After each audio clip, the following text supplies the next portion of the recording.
দুই দেশের জাতীয় সঙ্গীত নিয়ে বাংলাদেশের সিরাজগঞ্জ কাছাড়িস্থিত বিশ্বকবি রবীন্দ্রনাথের বাড়ি ভাঙচুরের প্রতিবাদে ধিক্কার জানালো অ্যাসেম্বলি অফ জার্নালিস্ট। আজ বিকেলে আগরতলা রবীন্দ্র ভবনের সামনে এই ধিক্কার সভার আয়োজন করা হয়। উপস্থিত ছিলেন সন্দন পত্রিকার এডিটর সুবল কুমার দে, আজকের ফরিয়াদের সম্পাদক শানিদ দেবরায়, হেডলাইন্স ত্রিপুরার এডিটর প্রণব সরকার প্রমুখ। তারা প্রত্যেকেই বাংলাদেশে ঘটে যাওয়া এই নিন্দনীয় ঘটনার তীব্র প্রতিবাদ জানান। মানবতার যে অপমান যা চলছে, পৃথিবীতে লক্ষ লক্ষ শিশু না খেয়ে মরে যাচ্ছে, এর একটা প্রতিবাদ হওয়া দরকার। আর বাংলাদেশে যা হচ্ছে সেটা চলবে না।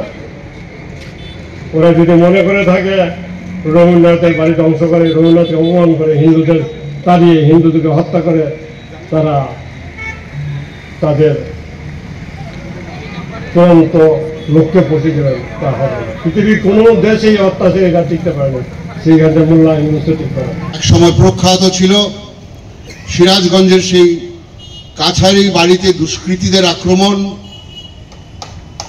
সেটা সমস্ত বাংলা ভাষাভাষী মানুষ তথা সংস্কৃতি প্রিয় মানুষ তথা গোটা বিশ্বের রবীন্দ্র অনুরাগীদের শিহরিত করে দিয়েছে।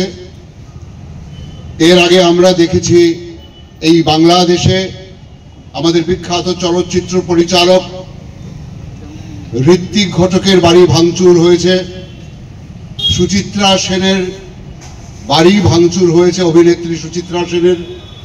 জাতীয় সঙ্গীত যে কবিগুরু দুই দেশে লিখেছেন, তার হৃদয়ের আঘাত এবং আমি বলবো হিন্দুদের উপর আঘাত।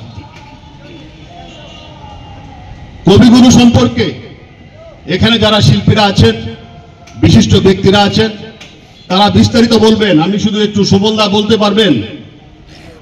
আজকে আমরা ধিক্কার সভায় সামিল হয়েছি, কিন্তু এটা আমাদেরও আত্মসমালোচনা করতে হবে। কারা কবিগুরুকে বুর্জুয়া কবি বলেছিলেন? কেন বুর্জুয়া কবি বলেছিলেন?